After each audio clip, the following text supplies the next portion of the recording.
The Cathars were a religious group that emerged in the Languedoc region of France during the 12th century and gained prominence through the early 13th century. Their beliefs diverged significantly from the doctrines of the Roman Catholic Church, and for that, they were condemned as heretics. The Cathar movement, which lasted for more than a century, had profound social, cultural, and religious implications, ultimately leading to the Albigensian Crusade and the establishment of the Inquisition to eliminate their influence. The origins of Catharism are not entirely clear, but it is widely believed that their beliefs were influenced by Gnostic and dualistic traditions that had roots in early Christianity and even older religious systems like Manichaeism. These teachings likely spread from the Byzantine Empire through the Balkans and into Western Europe, finding fertile ground in southern France, where local nobility and commoners alike became drawn to the ideas of spiritual purity and the rejection of material wealth and the Catholic clergy's authority.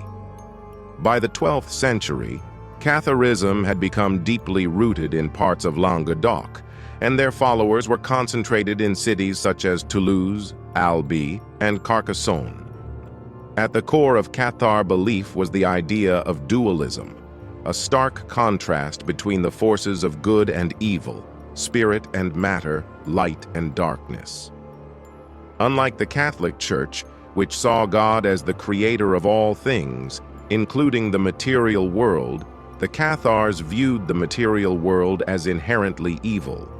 They believed that the physical universe, including the human body, was the creation of a malevolent deity, sometimes equated with the God of the Old Testament, or Satan. In their worldview, only the spiritual realm, which belonged to the true, good God, was pure and holy. This dualistic outlook profoundly shaped their view of life and salvation. According to the Cathars, human souls were originally divine, but had been trapped in physical bodies through a cosmic fall or deception by the evil creator.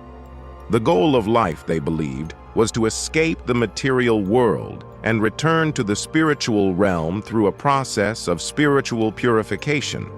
To do so, individuals had to reject the corrupt physical existence and live according to the principles of purity and asceticism. This rejection of materialism extended to sexual activity, wealth, and meat consumption, which they viewed as further manifestations of the evil material world. The Cathar clergy, known as perfects or perfecti, were held to an exceptionally high standard of spiritual purity. They were expected to live an austere life of celibacy, vegetarianism, and poverty, devoting themselves entirely to spiritual pursuits. They believed that by leading a life free of physical temptations, they could achieve liberation from the cycle of reincarnation and ultimately return to the divine realm. The perfects were seen as spiritual leaders who had achieved a state of near perfection, and their teachings and example were highly revered by the broader Cathar community. For most Cathar followers, known as believers, the expectations were less rigorous, although they were encouraged to live morally upright lives and follow many of the same spiritual principles. The ultimate goal for all believers was to receive the consolamentum, the Cathars' one sacrament. The consolamentum was a form of spiritual baptism that cleansed the soul of sin and was usually administered near death. Cathars believed that receiving the consolamentum was necessary for achieving spiritual salvation and avoiding the fate of being reincarnated into another material body. The Cathars also rejected many of the key tenets of Catholicism. They denied the necessity of the Catholic sacraments, including baptism and marriage, seeing them as part of the corrupt material system imposed by the Catholic Church. The veneration of the cross, relics, and saints was viewed as idolatry, and they criticized the Church's accumulation of wealth and power. They rejected the idea of hell as a place of eternal punishment, instead believing in a form of purgatory in which souls would be reincarnated into the material world until they achieved spiritual purity. For the Cathars, the Catholic Church was not only mistaken in its teachings, but was, in fact, an instrument of the evil creator, working to keep souls flourished in the Languedoc region of southern France, where the political landscape allowed for greater religious tolerance than in other parts of medieval Europe. The region's nobility, including influential counts such as Raymond VI of Toulouse, often supported the Cathars or turned a blind eye to their activities. The Cathar faith attracted followers from all walks of life, including peasants, merchants, and nobles, many of whom were disillusioned with the wealth, corruption, and political influence of the Catholic Church. Catharism was not just a religious movement, but also a cultural and social phenomenon. The Cathars established a well-organized community with their own places of worship, rituals, and leaders. Their clergy lived simple lives, often in small rural communities where they would teach, preach, and administer the consolamentum. Unlike the Catholic clergy, who were often seen as wealthy and detached from the everyday lives of their congregations, Cathar leaders were admired for their simplicity, humility, and commitment to their beliefs. The Cathar movement also had significant political implications. In a time when the Catholic Church wielded considerable influence over the political affairs of European kingdoms, the spread of Catharism in southern France threatened the Church's authority. Local rulers in Languedoc, who were sympathetic to or tolerant of Catharism, were seen as defying papal authority, creating tension between the nobility of southern France and the papacy. This growing conflict between the Church and the Cathar-aligned nobility eventually escalated into a full-scale religious war. The Church's response to the Cathar threat culminated in the Albigensian Crusade, a bloody and devastating military campaign launched in 1209 by Pope Innocent III.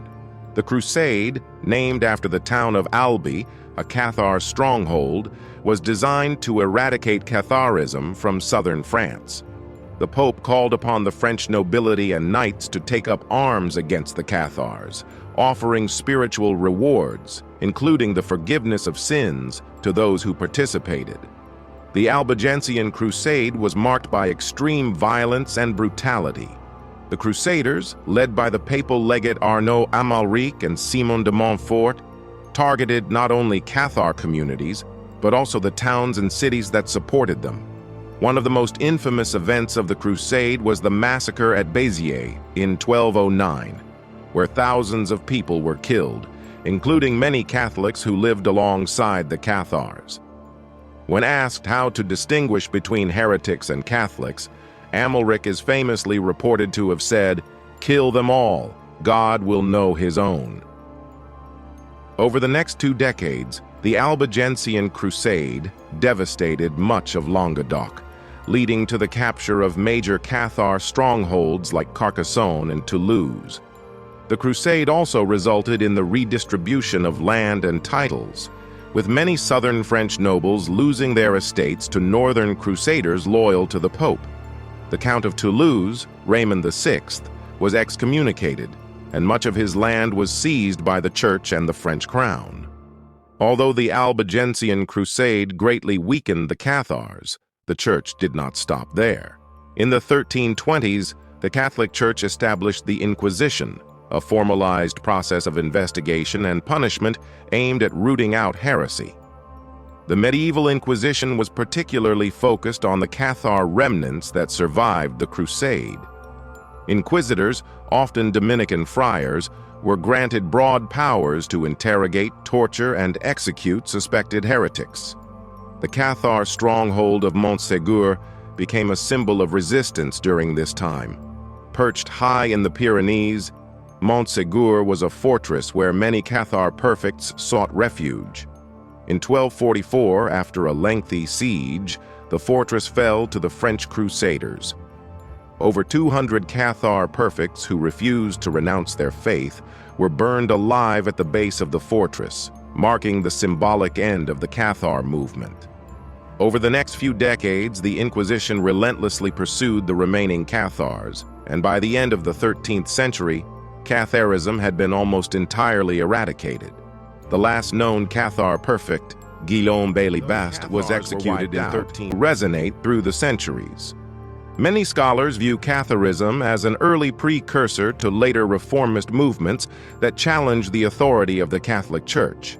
Their emphasis on personal spirituality, rejection of materialism, and critique of the Church's power have drawn comparisons to later movements such as the Protestant Reformation, although the two were separated by several centuries and theological differences. In modern times, the Cathars have been romanticized as martyrs for religious freedom, with some historians, spiritual seekers, and novelists seeing them as a symbol of resistance to institutional oppression. The Languedoc region, particularly the fortress of Montségur, has become a place of pilgrimage for those fascinated by the Cathars' story. Their legacy is kept alive in historical studies, popular culture, and regional memory, with the Cathars often portrayed as a peaceful, misunderstood religious group destroyed by the political and religious machinations of the Catholic Church. The story of the Cathars offers a glimpse into a time when alternative forms of Christianity were seen as a threat to the established order, and their persecution highlights the intense religious intolerance that shaped much of medieval Europe's history.